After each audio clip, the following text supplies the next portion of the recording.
Making news this week, Chevron buys the first land on Elizabeth Quay. Perth and Cockburn mayors expressed their disappointment over council amalgamation plans. Troy Buswell denies special arrangement for his son's driving tests. Plus, the FDA suggests the US government ban trans fats.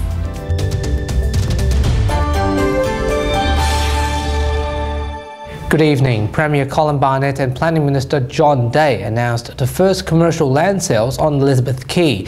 US energy giant Chevron has purchased the first block of land for $64 million. Chevron purchased the 6.795 square kilometre lot on the corner of Barrack Street and the Esplanade. It's the first lot of 9 available lots on the quay. Under design guidelines, Chevron are allowed to build up to 36 stories. The building also has to demonstrate excellence in design. Premier Colin Barnett said land sales were expected to return a significant portion of the state government's initial $440 million investment in developing Elizabeth Quay. The office tower that will be built by Chevron will be an outstanding piece of architecture and a great addition to Perth, and of course the first building for the Elizabeth Quay development. The Planning Minister John Day said the public areas, the boardwalks, cafes and waterways will be completed by the spring of 2015. It is going to be a very high quality precinct for people to work, to live and to come and recreate, and the fact that Chevron is prepared to make this commitment we believe is an important catalyst for the rest of the development. Chevron Australia, we're absolutely delighted to be part of the iconic Elizabeth Quay development, and if you look around, what's not to like? We have a great site here. The Elizabeth Quay development is going to be a fabulous development. Joseph Barker, WAMN News. The City of Perth this week launched free Wi-Fi service in the CBD, becoming the first and only Australian capital city to provide service of this kind. The Lord Mayor, Lisa Scafidi, believes the Wi-Fi service can attract more visitors. I believe that a modern city needs to have all of the 21st century things that people expect when they're travelling, and while the citizens of Perth will benefit from the free public Wi-Fi, the key fact is that many of the travellers will be able to use this as well, and we hope upload their gorgeous pictures of Perth to social media and certainly spread the good word of what is happening in Perth. The Wi-Fi network reaches from Forest Place in the north to the Barrack Square Jetty in the south, east from Irwin Street to the west of Florence Hummerston Reserve on St George's Terrace. The state government experienced a blunder of sorts after an index map of local government mergers was unintentionally released. Cockburn City Mayor Logan Hallett voiced his frustration over the possible plan, while Lord Mayor Lisa Scafidi expressed her disappointment that Vincent will completely belong to Perth.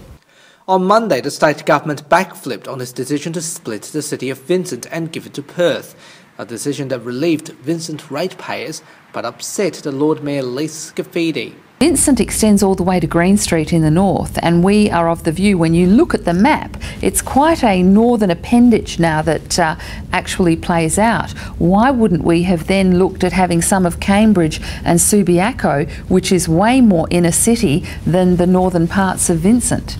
However, Vincent Mayor John Carey disagreed with the Lord Mayor.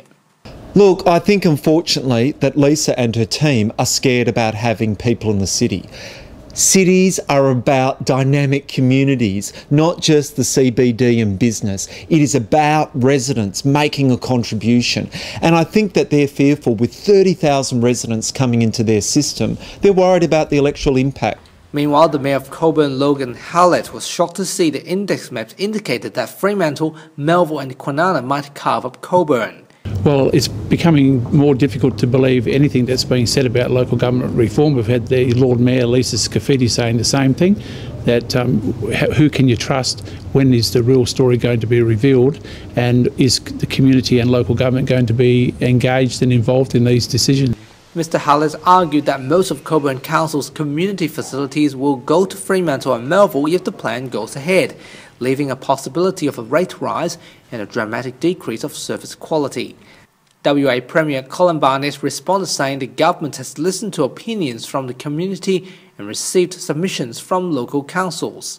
We put out the original set of proposals back in June, July. We've listened to a lot of communities, we've looked at boundaries, we've had submissions from local government. We've now redone that, made some changes, in some cases quite significant changes. The City of Perth boundary has been released next week. Tony Simpson will release the maps for the other areas, and I think that's the best outcome. Transport Minister Troy Buswell is under pressure after admitting he requested his office book a driving test for his son. Meanwhile, the opposition accused Mr Buswell of jumping the queue. Shibs Way reports. Transport Minister Troy Buswell attempted to book a driving test for his son with the Department of Transport's call centre, but waited on the phone for hours. In a statement, Mr Buswell has confirmed that the driving test was conducted for his son on the 12th of October 2012 in Busselton, but he strongly denied there were any special arrangements. The opposition said Mr Buswell abused his position. Today, Mr Buswell has said he was frustrated with sitting on the phone. Well, every member, every parent in Western Australia that has sat on the phone waiting to try and get an appointment has suffered the same frustration that he has. While the opposition has accused Mr Buswell of breaching his ministerial code of conduct, Premier Colin Barnett has again defended him.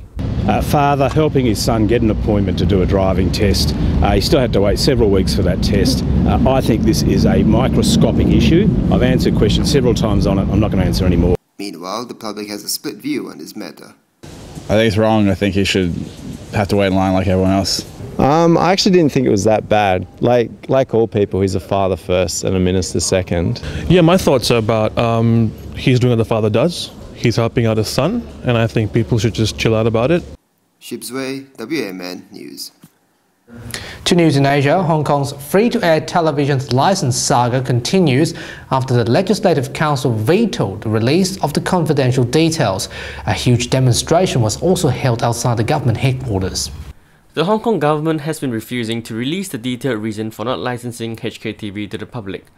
Although HKTV had already received the report of the government's decision, the company is not allowed to publicize the report due to confidentiality of the documents, as the government claims. However, at the same time, some government sources and pro-government lawmakers have been releasing suspicious statements regarding the issue. The sources point out that HKTV's failure is partly due to its below-standard financial sustainability, while some other sources stated that the failure was caused by Ricky Wong, the company's boss's mistake made back in 2008. He was hired by ATV as the CEO of the company, but was fired 12 days later due to incompatibility with the company's head of board, Linus Cheong. Finally, the bill was vetoed as it failed to get enough support from the functional constituencies, with 4 votes short to pass, despite the number of overall supporting votes was higher than the against ones. The crowd that had been waiting outside LEGCO was also utterly disappointed with the lawmakers' decision, particularly with those who had vetoed the bill.